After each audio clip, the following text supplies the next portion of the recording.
Hello student, I am Moreshwar सहारे। मैं pre medical entrance की प्रिपरेशन करवाता हूँ, उसके साथ साथ एमएसटी सीईटी और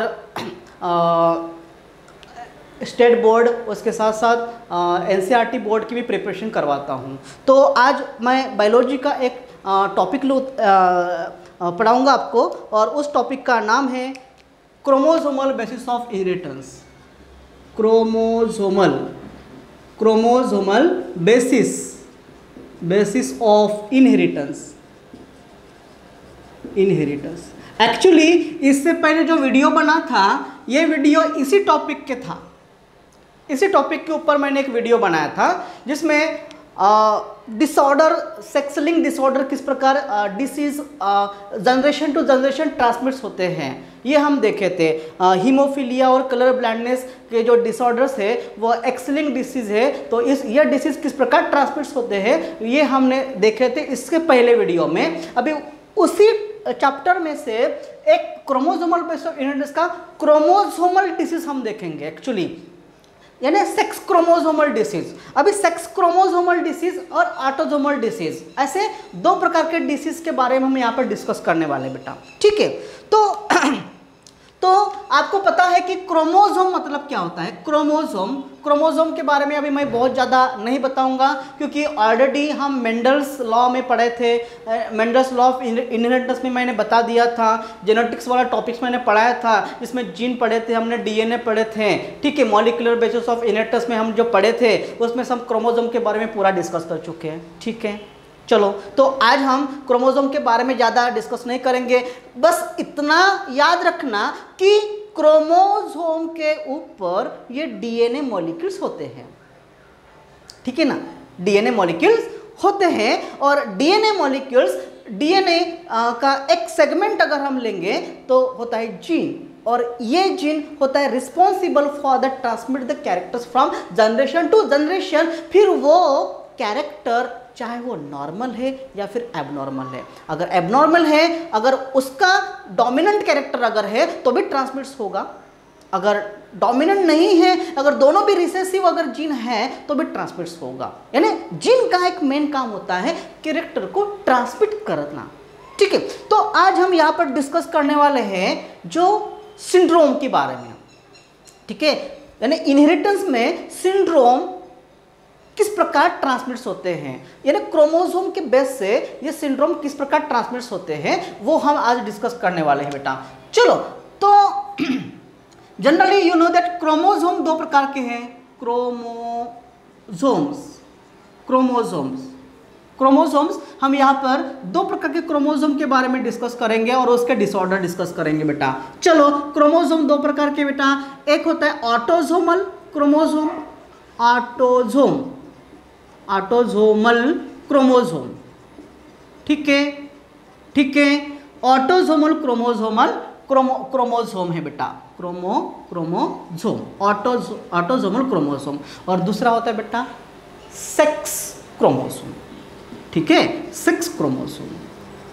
ऐसे दो प्रकार के यहाँ पर क्रोमोसोम हम डिस्कस करेंगे, ठीक है। ऑटोसोम मतलब यू नो ऑटोसोम, ठीक है। ऑटोसोम क्रोमोसोम ये होते हैं डिप्लॉइड होते हैं, डिप्लॉइड मतलब, ठीक है, डबल सेटअप क्रोमोसोम्स होगा। डिप्लॉइड के बारे में आप जानते हो, हैप्लॉइड क्या होते हैं, डिप्लॉइड्स क्या होते हैं। ऑलरेडी इससे पहले वीडियो में हम डिस्कस कर चुके हैं हैप्लॉइड और डिप्लॉइड क्या होता है, इसका प्लॉइडी लेवल क्या होता है, ठीक है ना। तो ऑटोसोम जो क्रोमोसोम ये डिप्लॉइड है, यानी डबल सेटअप क्रोमोसोम होते हैं, ठीक है। तो जनरली ह्यूमन की अगर बात करते हैं तो क्रोमोसोम का जो सेट होता है वो 23 पेयर्स का होता है बेटा, 23 पेयर्स, ठीक है। 23 पेयर्स में, इसमें 23 पेयर्स में देखो, ऑटोसोम की बात नहीं कर रहा हूँ मैं, जनरल डिस्कशन कर रहा हूँ मैं, जनरल डिस्कशन। देखो, नहीं तो आप समझेंगे कि ऑटोसोम में सर पूरा 23 पेयर्स बता रहे हैं, नहीं। बात को समझो, बात की गहराई को समझो, मैं क्या बोलना चाहता हूँ, ठीक है। हम ह्यूमन की बात कर रहे हैं। ह्यूमन में जो कंप्लीट जो क्रोमोसोम्स होते हैं ये 23 पेयर्स होते हैं। 23 पेयर्स का मतलब बेटा यानी कितना क्रोमोसोम, 46 क्रोमोसोम से, ठीक है ना। 46 क्रोमोसोम है। 23 पेयर में से 22 ऑटोजोम्स है, ठीक है ना, 22 ऑटोजोम, यानी 23 पेयर में 2 लिखने से अच्छा मैं यहाँ और 23 लिखता हूँ, यानी प्लस कर देता हूँ मैं यहाँ पर, ठीक है, ऐसा लिखेंगे तो बेटर होगा, ठीक है। तो यहाँ पर 23 प्लस 23, तो टोटल क्रोमोसोम कितने होते हैं बेटा, 46 क्रोमोसोम। तो ह्यूमन प्लॉइडी लेवल में, ह्यूमन जब प्लॉइडी लेवल देखता है, ह्यूमन का जो ऑटोजोमल क्रोमोसोम की अगर बात करते हैं, ये क्रोमोसोम ये डिप्लॉइड्स होते हैं, यानी pair, set of pair of chromosomes होंगे, ठीक है। तो यहाँ पर 23 की जोड़ी होती है, 46 क्रोमोसोम होता है। इसका मतलब 22 क्रोमोसोम ये ऑटोजोम्स होते हैं, याद रखना ऑटोजोम, देखो बात को समझो, 22 क्रोमोसोम ऑटोजोम है, ठीक है। और इसमें 22 प्लस 1 यानी 1 जो क्रोमोसोम होगा ये रहेगा सेक्स क्रोमोसोम, सेक्स क्रोमोसोम, ठीक है। उसके साथ साथ और यहाँ पर और हम बात करेंगे, यहाँ पर अगर 6 क्रोमोसोम अगर एक्स है, ठीक है, एक्स सेक्स क्रोमोसोम होगा। अगर और बताता हूँ आपको, और दूसरा पेयर 23 यानी 22 होंगे autosome plus x sex chromosome, यानी यहाँ पर मैं एक्स वाई, ठीक है। तो ये एक जोड़ी और ये एक जोड़ी, ठीक है। 22 प्लस एक्स क्रोमोसोम हो गया 23, ठीक है। 22 प्लस वाई क्रोमोसोम हो गया 23, 22 प्लस 1 वाई क्रोमोसोम्स हो गया, ठीक है ना। तो यहाँ पर 23 पेयर्स मतलब 23 पेयर्स मतलब 46 क्रोमोसोम। इसका मतलब एक्स एंड वाई यानी सेक्स क्रोमोसोम 2 प्रकार के होते हैं, सेक्स क्रोमोसोम। यहाँ हमको सेक्स क्रोमोसोम के बारे में, सेक्स क्रोमोसोम 2 प्रकार के होते हैं, मेल सेक्स क्रोमोसोम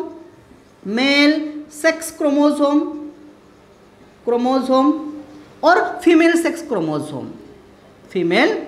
क्रोमोसोम। ऐसे सेक्स क्रोमोसोम 2 प्रकार के होते हैं, male sex chromosome and female sex chromosome. Male sex chromosome you know very well, male sex chromosome कितने होते हैं, एक्स वाई। मैं यहाँ पर ये जो बताया है 23 पेयर्स और ये जो मैं क्रोमोसोम बता दिया है ह्यूमन, ये मेल के क्रोमोसोम बता दिया मैं, ह्यूमन मेल के क्रोमोसोम बता दिया, यानी ह्यूमन मेल में क्रोमोसोम 22 प्लस एक्स होगा, 22 प्लस वाई होगा।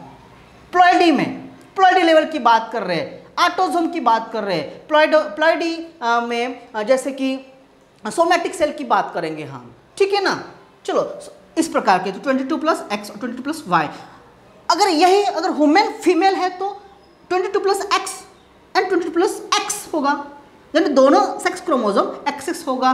तो यहाँ पर देखो ह्यूमन मेल की बात करेंगे, एक्स वाई यह एक पेयर होता है, एक जोड़ी है, ठीक है। और ह्यूमन फीमेल क्रोमोसोम की अगर बात करते हैं, ये एक्स ये एक जोड़ी होते हैं, ये एक जोड़ी होती है, ठीक है ना। तो एक्स ये क्रोमोसोम, ठीक है।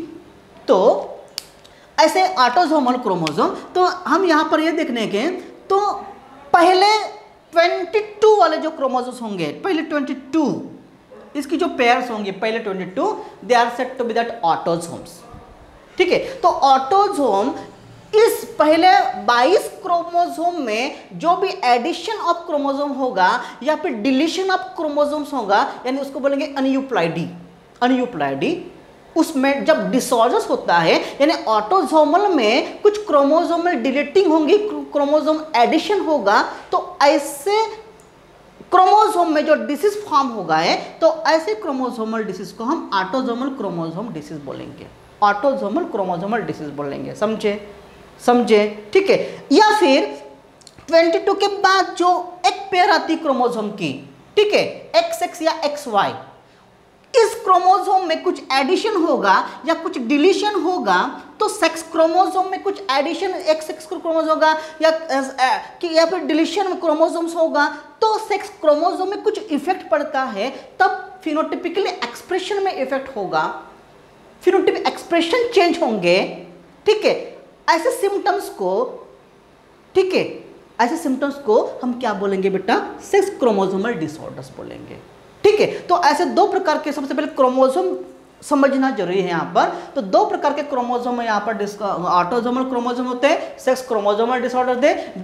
जब पहले 22 पेयर की क्रोमोसोम में कुछ इफेक्ट होता है तो ऑटोसोमल डिसऑर्डर्स होगा, या फिर आखिरी के सेक्स क्रोमोसोम के ऊपर कुछ इफेक्ट होता है, एडिशन होता है, डिलीशन होता है, तो सेक्स क्रोमोसोमल डिसऑर्डर्स होंगे। तो ऐसे दो प्रकार के डिसऑर्डर्स हम यहाँ आज डिस्कस करने वाले हैं। ठीक है, तो मैं यहाँ लिखता हूँ अभी क्रोमोसोम्स हो गया, क्रोमोसोमल डिसऑर्डर्स। तो क्रोमोसोमल मैं अभी यहाँ चेंज कर देता हूँ, क्रोमोसोमल डिसऑर्डर की बात करेंगे, क्रोमोसोमल डिसऑर्डर। तो इस प्रकार क्रोमोसोमल डिसऑर्डर दो प्रकार के मिलेंगे, autosomal chromosomal disorder and sex chromosomal disorder.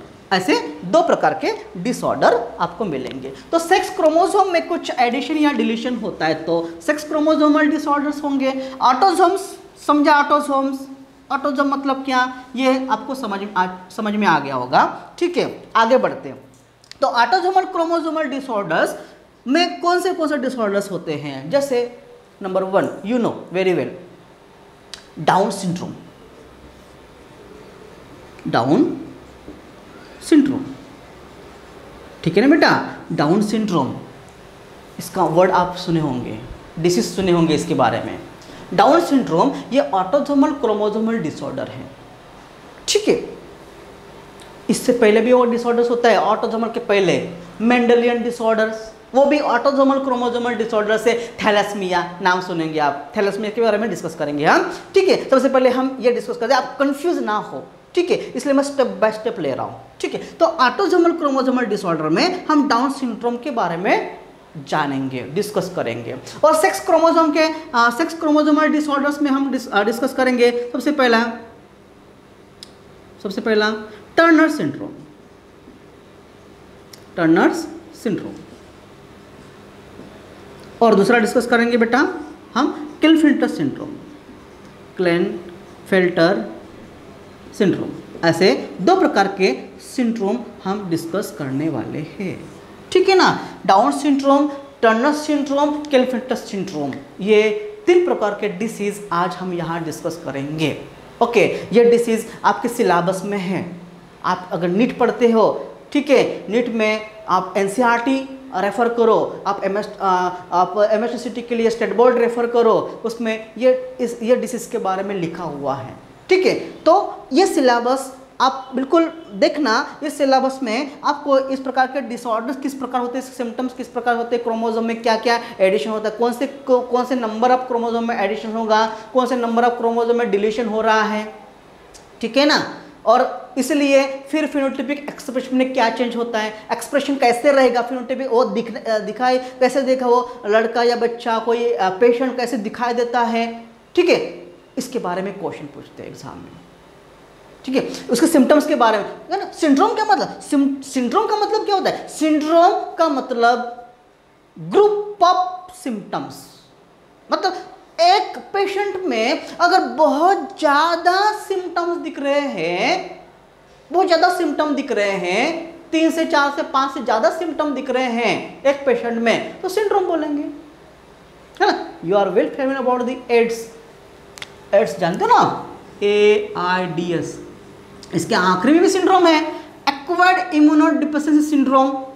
Ads होता है, इसका मतलब उसकी जो बॉडी होती है ना पेशेंट की, वो पूरी बॉडी जो होती है रोगों का घर बन जाती है। इसका मतलब रोगों का घर बन जाता है, मतलब क्या होता है, उसके पूरे बॉडी में बहुत सारे डिसीज आ जाते हैं, बहुत सारे डिसीज आते हैं। इसका मतलब क्या होता है, बहुत सारे सिम्टम्स है ना। AIDS is not a particular disease.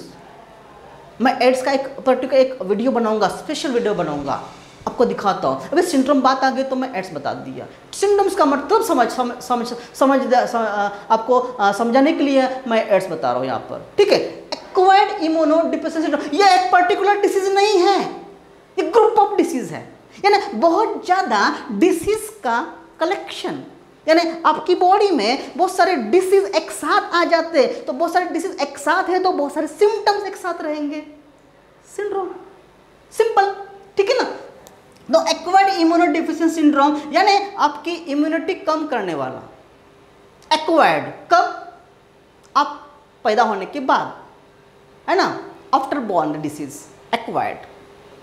ठीक है, ठीक है। तो एक्वायर्ड इम्यूनोडेफिशिएंसी सिंड्रोम, तो मैं यहाँ सिंड्रोम का मतलब समझ रहा हूँ आपको। सिंड्रोम का मतलब होता है ग्रुप ऑफ सिम्टम्स। ठीक है, तो हम ऑटोसोमल में देखेंगे डाउन सिंड्रोम बेटा, और सेक्स क्रोमोसोम में जो भी प्रॉब्लम्स होती है, एडिशन होता है, उसको वो टर्नर सिंड्रोम और क्लिफ्टन सिंड्रोम हम डिस्कस करने वाले। चलो, अपने एरिया में हम जिस सोसाइटी में रहते हैं, इस सोसाइटी में कभी कभार हम ऑब्जर्व करते हैं, ठीक है ना, एबनॉर्मल बच्चा पैदा होता है, एबनॉर्मल चाइल्ड पैदा होता है, होते हैं ना, एबनॉर्मल चाइल्ड पैदा होते हैं। कभी अगर हम कहीं ऐसे पैदल जा रहे हैं, फिर कहीं ऐसा घर मिलता है जहाँ एक छोटा सा बच्चा निकलता है, वहाँ पर पूरा एबनॉर्मल हो जाता है। ऐसे कहीं मैं मतलब देखा हूँ, कहीं गली में जा रहा था तो वहाँ पर एक ऐसा घर है, तो वहाँ से एक ऐसा बच्चा निकला, बिल्कुल सिम्टम्स, बिल्कुल डिफरेंट काइंड ऑफ सिम्टम्स मिलते हैं। कभी कभार उनको देखने के बाद हमको डर भी लगता है, इस प्रकार के उनके बिहेवियर रहते हैं,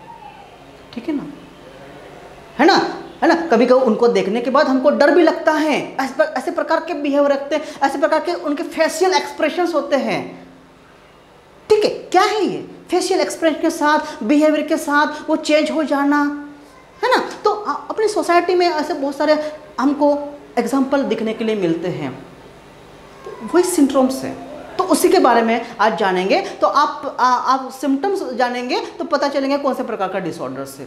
तो क्या होता है बेटा, इसमें ये जो डिसीज मैं बता रहा हूँ ना, इसमें क्रोमोसोम में एनियोप्लाइडी होती है। एनियोप्लाइडी का मतलब होता है एडिशंस, एक्स्ट्रा क्रोमोसोम ऐड होना, या फिर डिलीशन यानी क्रोमोसोम डिलीट हो जाना, ठीक है ना। नॉर्मल क्रोमोसोम नहीं होता है। अब ये एडिशन क्रोमोसोम यानी ज़्यादा का क्रोमोसोम आ जाना, या क्रोमोसोम कम हो जाना, डिलीट हो जाना क्रोमोसोम, नहीं आना क्रोमोसोम, ये जब गैमेट बनते ना, गैमेट बनते टाइम जब वो मियोसिस प्रोसेस होती है, मियोसिस प्रोसेस अगर परफेक्ट नहीं बनी, है ना, नॉन डिसजंक्शन प्रोसेस हो गया, ठीक है, गैमेट्स फॉर्मेशन प्रोसेस में अगर ये बराबर डिवीजन नहीं हुआ, ठीक है, तो क्रोमोसोम की अदला बदल हो जाती है, क्रोमोसोम प्रॉपर वे से नहीं बनते, क्रोमोसोम की प्रॉपर पेयरिंग नहीं होती है, ठीक है, मतलब एब्नॉर्मलिटी। ये क्यों आता है बेटा? What is the reason behind this? इसके लिए रिस्पॉन्सिबल हम खुद होते हैं। अभी देखो, अभी की जनरेशन में कितने लोग, है ना, जंक फूड खाते हैं। मोस्टली क्या होता है कि ये जंक फूड खाते हैं, केमिकल युक्त हम खाना खाते हैं, उससे हमारा मेटाबॉलिज्म कंप्लीटली डिस्टर्ब हो जाता है, ठीक है। जंक फूड खाना, रात 2-2, 3-3 बजे तक मोबाइल फ़ोन देखना, उसमें क्या होता है, हमारे जो हार्मोन्स होते हैं, हार्मोन्स का इम्बैलेंस हो जाता है। हार्मोन्स का इम्बैलेंस हो गया, ठीक है, तो अपना मेटाबॉलिज्म बराबर परफेक्ट नहीं होगा, ठीक है। खाना बराबर टाइम पे नहीं खाना, जैसे एक पर्टिकुलर टाइम होना चाहिए खाना खाने का, मैं बता रहा हूँ आपको, एक पर्टिकुलर टाइम होना चाहिए। जैसे आप 10 बजे खाना खा रहे हो, 11 बजे आप रोज़ खाना खा रहे हो, तो उसी टाइम पे खाना खाइए, ओके। एक टाइम डिसाइड किए कि मॉर्निंग में मतलब नाश्ता का एक पर्टिकुलर टाइम रखिए, जैसे 7:30 बजे, 8 बजे आप नाश्ता करते हो, उसके बाद 10:30 बजे या 11 बजे आपको खाना यानी लंच होना चाहिए। नहीं, ऐसा नहीं होता है। आज पैसा कमाने के चक्कर में आज लोग ऐसे दौड़ते हैं, खाने को भूल जाते हैं, खाना नहीं खाते टाइम पे, 2 बजे, कभी 3 बजे, कभी 12 बजे, कभी 1 बजे। They do not have a proper time of the lunch and dinner. Okay, तो होता क्या है, आपको बताता हूँ। अब हमारा एक बॉडी का एक मेटाबॉलिज्म होता है, एक हमारा बायोलॉजिकल साइकिल होती है, उसको बायोलॉजिकल क्लॉक बोलते हैं, बायोलॉजिकल क्लॉक, है ना।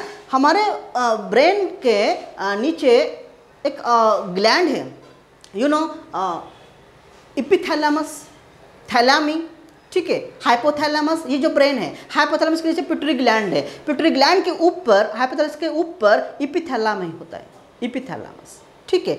उसके जो रूप बनते हैं, ओके, वो एक ग्लैंड तैयार करता है, यू नो, ठीक है। तो वो ग्लैंड पिनियल ग्लैंड रिलीज करता है मेलाटोनिन एंड सीरोटोनिन, इस प्रकार के हार्मोन्स। ये क्या करते हैं, ये हार्मोन्स क्या करते हैं बेटा, एक हमारी बॉडी की बायोलॉजिकल क्लॉक तैयार करते हैं। जैसे घड़ी होती है ना, टाइम पे घूमती है बराबर, ठीक है, टाइम पे क्लॉक, वैसे ही हमारी बॉडी एक क्लॉक ही है, बायोलॉजिकल क्लॉक है। आपको देखो बराबर, ठीक है, मॉर्निंग होने के बाद मतलब 10-11 बजने के बाद भूख लगती है, तो खाना खाना चाहिए। एक प्रॉपर, जैसे आपने 10 बजे या 10:30 बजे या 11 बजे एक टाइम रखा, 11 बजे फिक्स टाइम रखा खाना खाने का, बाकी के सारे काम बाजू में रखना है। 11 बजे एक प्रॉपर टाइम डिसाइड करो कि इस टाइम पे हमको खाना खाना है, ठीक है।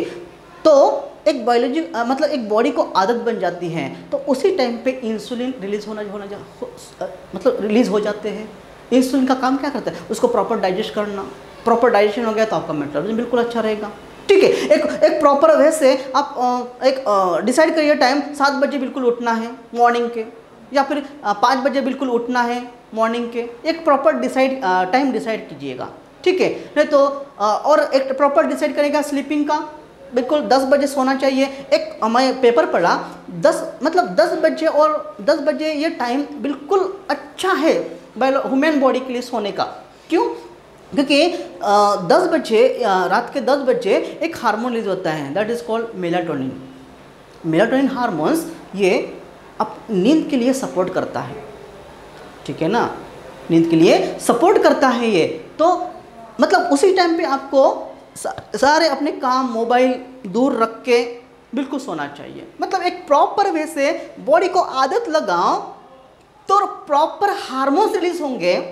प्रॉपर वे से हार्मोन रिलीज होंगे तो आपका मेटाबॉलिज्म बिल्कुल अच्छा रहेगा, ठीक है। घर का ही खाना खाएंगे आपका बिल्कुल, आपको न्यूट्रिएंट्स, प्रोटीन बिल्कुल मिलेंगे और आपकी आने वाली लाइफ बहुत अच्छी रहेगी। नहीं, लेकिन क्या होता है, हम खुद को बिल्कुल डिस्ट्रैक्ट कर चुके हैं, डिस्टर्ब कर चुके हैं। कभी भी खाना, कभी भी सोना, रात के 2-2, 3-3 बजे तक मोबाइल देखना, ये करना, तो बॉडी इम्बैलेंस हो जाते हैं, हार्मोन इम्बैलेंस हो जाते हैं। जब हार्मोन्स इम्बैलेंस होंगे तो सारी मेटाबॉलिज्म इम्बैलेंस होंगी, मेटाबॉलिज्म इम्बैलेंस होंगी, हमारे गैमेटोजेनेसिस प्रोसेस बराबर नहीं होंगी, गैमेट्स नहीं बनेंगे। देखो, गैमेट्स नहीं बनेंगे तो इनफर्टिलिटी रेट आता है। इनफर्टिलिटी मतलब बच्चे नहीं होना।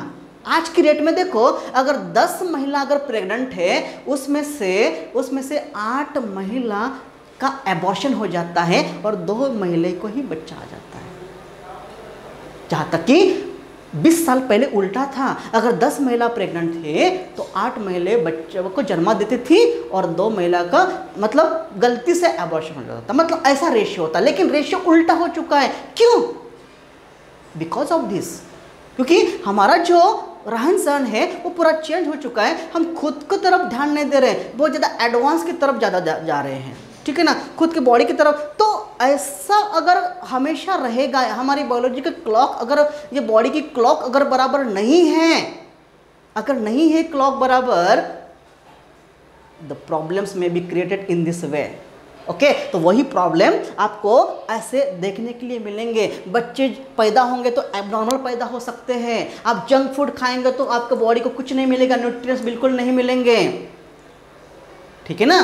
तो गैमेटोजेनेसिस प्रोसेस बराबर नहीं होंगे, इनफर्टिलिटी रेट बढ़ेगा बिकॉज ऑफ दिस, ठीक है। तो देखो बेटा, ये वीडियो आप बिल्कुल मन पे लेना है बिल्कुल, और आपको बिल्कुल मन में ठान लेना है कि हाँ देखो, हाँ because of we are biological student, हम बायोलॉजिकल स्टूडेंट हैं, हम डॉक्टर बनने जा रहे हैं। जब डॉक्टर बनने जा रहे हैं तो ये सारी चीज़ें खुद को लेना है, खुद में उसका मतलब आदत लगानी है, तब जाके आप पेशेंट को बता सकते हैं ना, ठीक है ना। तो आप में फीलिंग अभी से आना चाहिए।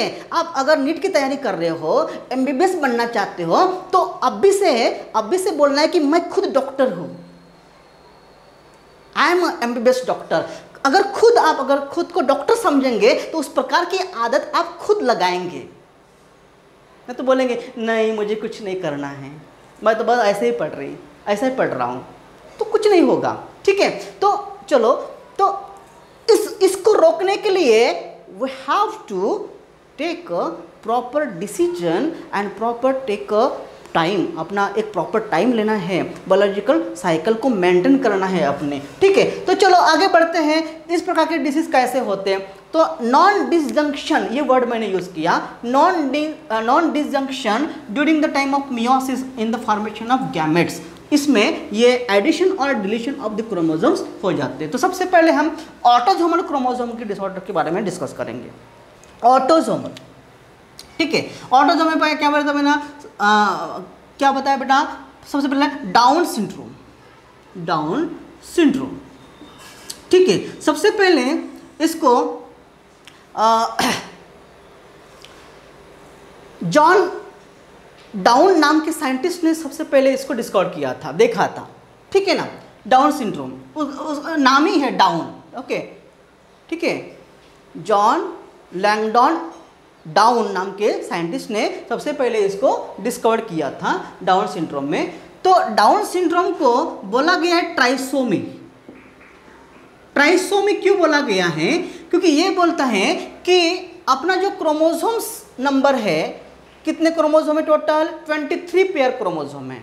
23 पेयर में से मैं आपको क्या बोला था कि 22 पेयर जो क्रोमोसोम्स होते हैं ये ऑटोसोम्स होते हैं। तो 21 क्रोमोसोम में यानी 21st क्रोमोसोम में एक एक्स्ट्रा क्रोमोसोम आ जाता है, ओके। एडिशन, देखो मैं यहाँ लिख रहा हूँ, एडिशन ऑफ क्रोमोसोम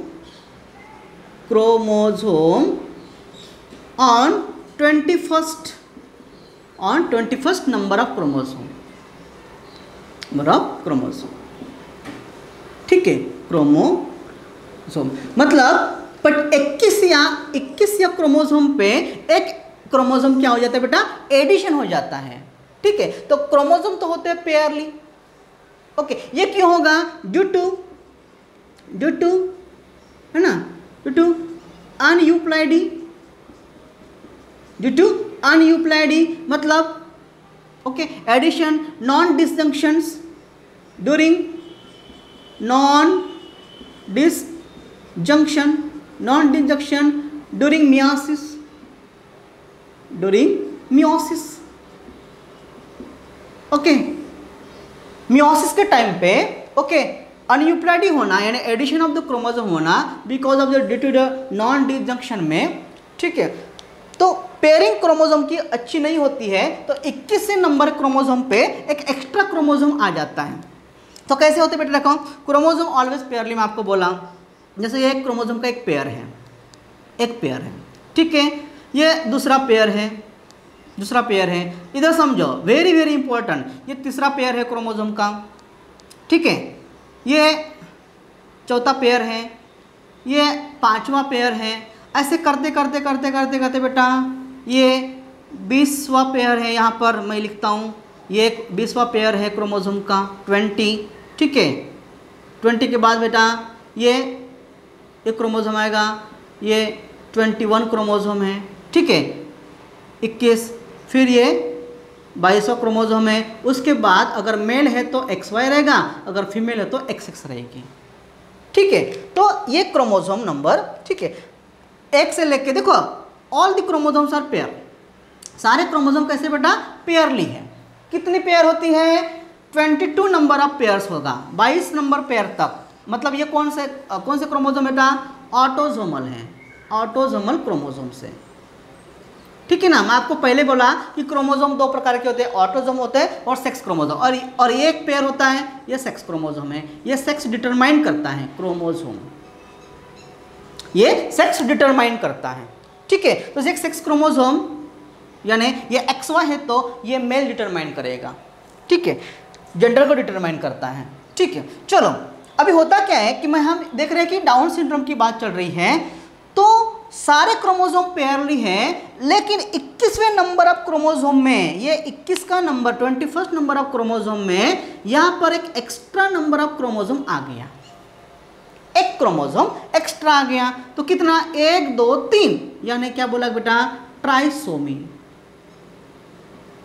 क्या बोलते बेटा, ये ट्राइसोमी, ठीक है। ट्राई मतलब 3, मतलब एबनॉर्मेलिटी आई है। तो ये इस एबनॉर्मेलिटी के वजह से नंबर ऑफ सिम्टम्स उस इंडिविजुअल में आ सकते हैं, नंबर ऑफ सिम्टम्स, ठीक है। मतलब कैसे सिम्टम्स होते हैं, जैसे पुअर डेवलपमेंट ऑफ ग्रोथ, ठीक है, उसकी ग्रोथ नहीं होगी, ठीक है। डेवलपमेंट मतलब क्यों? क्योंकि बोन्स की डेवलपमेंट नहीं हो रही है, बोन स्ट्रांग नहीं हो रही है, तो उसकी ग्रोथ नहीं होगी, है ना, वो जो बच्चा है उसकी ग्रोथ नहीं होगी, पहला रीज़न। दूसरा रीज़न बताता हूँ आपको, मेंटल रिटार्डेशन, ठीक है, दूसरा सिम्टम्स है मेंटल रिटार्डेशन, मतलब है ना, उसको सारी चीज़ समझ के बाहर रहेगी, नॉर्मल इंटेलिजेंसी नहीं रहेगा, पढ़ नहीं सकता, लिख नहीं सकेगा, नॉर्मली बोल नहीं सकेगा, डिफरेंट काइंड ऑफ